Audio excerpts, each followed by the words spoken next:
ఓం శ్రీ మాత్రే నమః. ఛానల్లోకి స్వాగతమండి. కుంభరాశి వారికి నవంబర్ 23, 24 తేదీల్లో వి అనే వ్యక్తి ద్వారా జరిగేది తెలిస్తే దిమ్మ తిరిగిపోవాల్సిందే. ఈ వీడియోని మీరు ఒంటరిగా మాత్రమే చూడండి. వీడియోని ఎక్కడా కూడా స్కిప్ చేయొద్దండి. స్కిప్ చేస్తే మీరు చాలా వరకు కూడా ఇన్ఫర్మేషన్ని మిస్ అవుతారు. మీకు కలగబోతున్న అదృష్టాలను ఎలా దక్కించుకోవాలి, అంతేకాకుండా జరగబోయే నష్టాల నుంచి ఏ విధంగా బయటపడొచ్చు, ఇవన్నీ కూడా మీరు క్లియర్గా తెలుసుకోవాలి అనుకుంటే మీరు ఈ వీడియోని చివరి వరకు చూస్తేనే అర్థమవుతుంది. ఇక ఆలస్యం చేయకుండా వీడియోలోకైతే వెళ్ళిపోదామండి. వీడియోలోకి వెళ్లే ముందు ఒక చిన్న రిక్వెస్ట్ అండి. మొదటిసారి మన ఛానల్లోకి వచ్చినట్లయితే మన ఛానల్ని సబ్స్క్రైబ్ చేసుకుని ఈ వీడియోకి ఒక లైక్ ఇవ్వటం మాత్రం అస్సలు మర్చిపోకండి. వీరిని మనం వ్యక్తిగతంగా గమనించుకున్నట్లయితే వీరు చాలా అంటే చాలా మంచివారండి. చాలా సున్నితమైన మనస్తత్వం కలిగిన వారు. ఎదుటివారికి ఏ రోజు కూడా వీరి వల్ల కనీసం ఆవగించంత నష్టం కూడా జరగదన్నమాట. ముఖ్యంగా వీరు చాలా అమాయకులని చెప్పుకోవచ్చు. ఇక వీరికి ముఖ్యంగా ఇటు ఆడవాళ్లలో చూసుకున్నా కానీ మగవాళ్లలో చూసుకున్నా కానీ తోబుట్టువులు ఎంత మంచిగా ఉంటారో, తోబుట్టువులకు దొరికిన పార్ట్నర్ల వల్ల వీరు చాలా రకాలైన సమస్యలను అనుభవిస్తారు. ఇక్కడ మీకు అర్థమైందనుకుంటా. తోబుట్టువులకి దొరికిన పార్ట్నర్ వల్ల అంటే ఇప్పుడు ఆడవాళ్ళు ఉన్నారనుకోండి, తోబుట్టువులు వారి యొక్క భర్తల వల్ల, లేదంటే కనుక మగవాళ్ళు ఉన్నారనుకోండి, తోబుట్టువులు వారి యొక్క భార్యల వల్ల మానసికంగా ఇబ్బంది పడతారు. అంటే గతంలో వివాహం కాకముందు వీరికి సహాయం చేసిన వాళ్ళు కూడా వివాహమైన తర్వాత మేమెందుకు చెయ్యాలి, మాకేం అవసరం అని చెప్పి అలా వారి యొక్క తోబుట్టువులు వీరి దగ్గరికి వచ్చి చేయడానికి సిద్ధపడుతున్నా కానీ వారు వెనక్కి లాగేసేయటం. ముఖ్యంగా పురుషులు భార్యలు చెప్పిన మాట వింటారు కదండి, అలా వెనక్కి లాగేస్తారనమాట. ఏ మాట కూడా వీరిని వినకుండా చేయటం. వారికి ఏదైనా చిన్న కష్టం వచ్చినా, చిన్న ఆపద వచ్చినా గతంలో తోబుట్టువులకు చెప్పుకొని కాస్తంత సేద తీరేవాళ్ళు. కానీ ఇప్పుడు ప్రస్తుతం వారికి ఆ అవకాశాన్ని లేకుండా చేసేస్తారన్నమాట. ముఖ్యంగా ఈ యొక్క తోబుట్టువులకు దొరికిన భార్యలలో వి అనే అక్షరం ద్వారా ఉన్న వ్యక్తి మాత్రం చాలా వరకు మీరు నష్టపోయారు.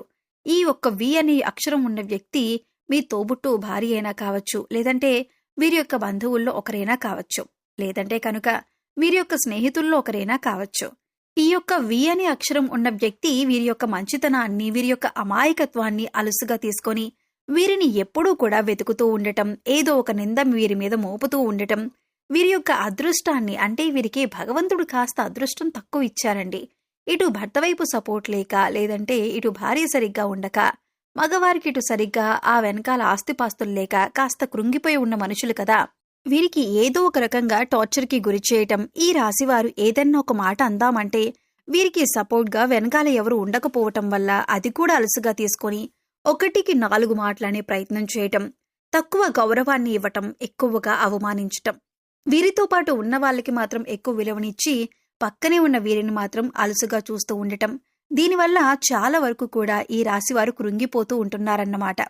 నా పరిస్థితి బాగాలేకే కదా, నా వెనక ఒక సపోర్ట్ అనేది లేకపోవటం వల్లే కదా, నలుగురు నన్ను చిన్నచూపు చూస్తున్నారు, నలుగురిలో నన్ను అవమానిస్తున్నారు, నాకు డబ్బు లేకపోవటం వల్లే కదా అని చెప్పి ఇలా రకరకాలుగా ఈ రాశివారు ఈ వి అనే అక్షరం ఉన్న స్త్రీ ద్వారా మాత్రం చాలా రకాలుగా అవమానింపబడుతూ ఉన్నారన్నమాట. ముఖ్యంగా మీరొక్కటే తెలుసుకోండి. ఏంటి అంటే కనుక ఎవరో మిమ్మల్ని అవమానిస్తున్నారు అంటే కనుక మిమ్మల్ని చూసి వారికి భయం లేదు అని ఒక పాయింట్. రెండవది ఏంటి అంటే కనుక ఇక్కడ ఎవరికి ఎవరు సపోర్ట్ అనేది ఉండరు. ఎవరికి వారే స్టాండ్ తీసుకోవాలి. ఎప్పుడైనా కానీ జీవితంలో మన పుట్టుక మరణం అనేవి ఒంటరిగానే వస్తాయి, ఒంటరిగానే పోతాం. మధ్యలో అనేక రకాలైన బంధాలనేవి ఏర్పడవచ్చు. అలా బంధాలు ఏర్పడినప్పటికీ కూడాను ప్రతి బంధం మనకి అండగా ఉంటుంది, ప్రతి బంధం మనకి సపోర్ట్గా ఉంటుంది అని చెప్పి అనుకుంటే తప్పే అవుతుందండి. ఎందుకంటే ఎవరి స్వార్థాలు వారు చూసుకుంటున్నారు, ఎవరి సుఖాలు వారు చూసుకుంటున్నారు, ఎవరి ధనాన్ని వాళ్ళు చూసుకుంటున్నారు. అలా అని చెప్పి మనల్ని ఎప్పుడూ ఎవరో వెనకేసుకొస్తారు, ఎవరో మనకి మాట సహాయంగా ఉంటారు, ఎవరో మనల్ని కాపాడుతారు అని చెప్పి మనం అనుకుంటే పక్క వాళ్ళు ఎప్పుడూ కూడా మనల్ని తొక్కే ప్రయత్నమే చేస్తారు. ఎవరైనా కానీ ఒక మాట మనల్ని అంటున్నప్పుడు వారు ఏది దృష్టిలో పెట్టుకుని అంటున్నారో వారికి వెంటనే తిరిగి రిటర్న్ ఇచ్చే ప్రయత్నం చేయండి. ఎందుకంటే ఎప్పుడూ కూడా వారు ఎవరైతే అవమానిస్తున్నారో వారు ₹1 ఇస్తే మనం తిని బ్రతకటం లేదు, వారు మనకి బట్టలు కొనిస్తే మనం ఆ బట్టలు వేసుకుని ఇదవ్వట్లేదు, వారు మనకి ఏదైనా ఒంట్లో బాగోకపోతే మన బ్రతుకులు మనం బ్రతుకుతున్నాం కానీ మన రూపాయి మనం ఖర్చు చేసుకుంటున్నాం కానీ వాళ్ల రూపాయి మనకు తీసుకొచ్చేమీ ఇవ్వటం లేదు. అలాంటప్పుడు వారంటే మనం పడాలా చెప్పండి? పడాల్సిన అవసరం లేదు. కాబట్టి మీకు ఎక్కడైతే అవమానం జరుగుతుందో అక్కడికి వెళ్ళకండి, ఎక్కడైతే విలువనివ్వరో అక్కడికి వెళ్ళకండి, ఎక్కడైతే మీ మాట లెక్క చేయరో అటువంటి వారికి దూరంగా ఉండండి. మన విలువని మనమే కాపాడుకోవాలి. మనల్ని మనమే ప్రేమించుకోవాలి. మనల్ని మనమే జాగ్రత్తగా చూసుకోవాలి. ఎవరో ఏదో ఏంటో చేస్తారని చెప్పి ఎదురుచూసి ఆశించటం మాత్రం 100% మనదే తప్పవుతుంది. మనకి శత్రువులు ఎక్కువ అవుతున్నారు అంటే కనుక మనలో ఏదో ఒక స్పెషల్ టాలెంట్ ఉందని చెప్పి మనం అర్థం చేసుకోవాలి.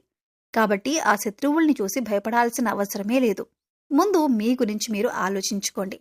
మీరు ఏదైనా పని చేస్తూ ఉంటే కనుక ఆ పనిలో ఎలా సక్సెస్ అవ్వాలి, ఆ పనిలో ఎలా టాలెంట్ని తెచ్చుకోవాలి, ఆ పనిలో ఎలా ఎక్కువ డబ్బు సంపాదించాలి, దీని గురించి ఆలోచించుకోండి.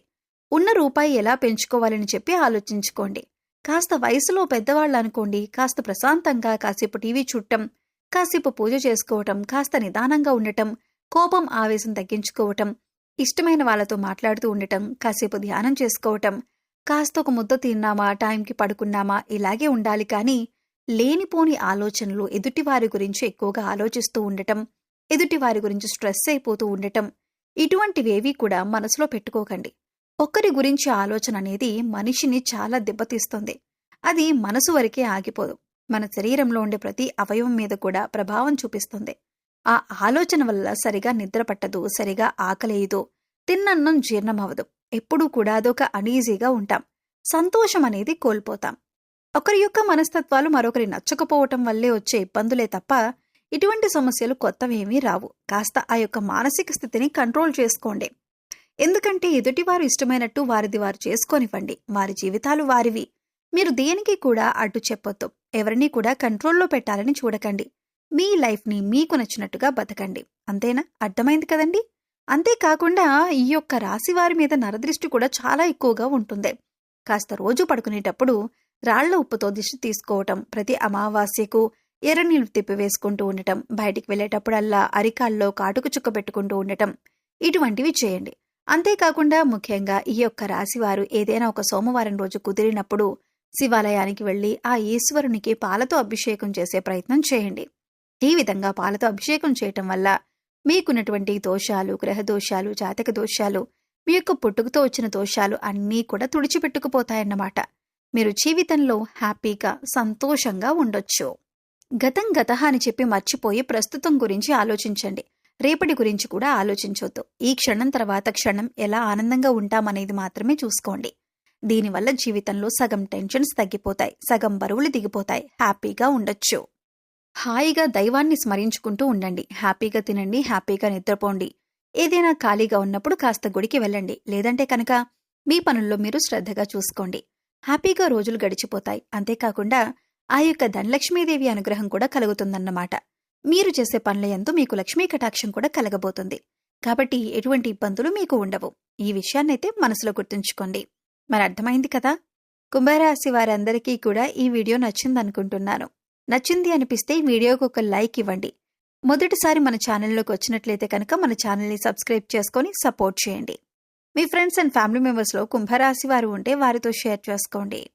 ఎందుకంటే వాళ్ళు కూడా తెలుసుకుంటారు. వాళ్ళకొచ్చిన కష్టాల నుంచి కొంతవరకు బయటపడతారన్నమాట. మరి రేపు మరొక మంచి వీడియోతోటి మళ్ళీ కలుసుకుందాం. అంతవరకు కూడా పరమేశ్వరుని ఆశీస్సులు మీ మీద, మీ కుటుంబ సభ్యుల మీద ఎల్లకాలం ఉండాలని చెప్పి మనస్ఫూర్తిగా కోరుకుంటూ సర్వేజన సుఖినో భవంతు. నమస్కారం అండి.